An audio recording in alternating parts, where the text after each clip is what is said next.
রাজনৈতিক বিভিন্ন কর্মীদের বলেছিলাম লকডাউন পালন করুন, 48 ঘন্টার লকডাউন পালন করুন, কিন্তু তারা লকডাউন পালন করেছে অনলাইনে,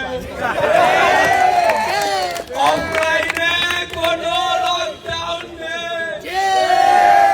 আজকে গুরুত্বপূর্ণ ফাঁসির রায় ঘোষণা হতে পারে।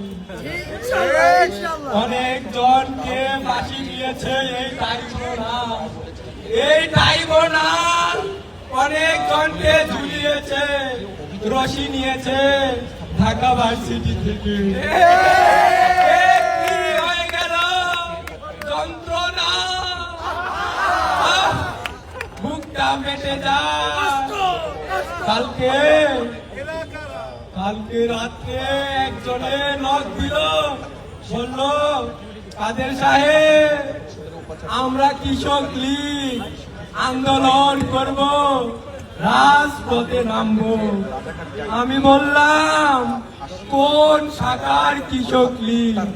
ওরা বলল গুলশান শাখা। আপনারা বলে গুলশান শাখায় কোন কৃষক লীগ দরকার আছে? এক টুকরা জমি গুলশান শাখায় কি আছে কৃষি কাজ করার জন্য?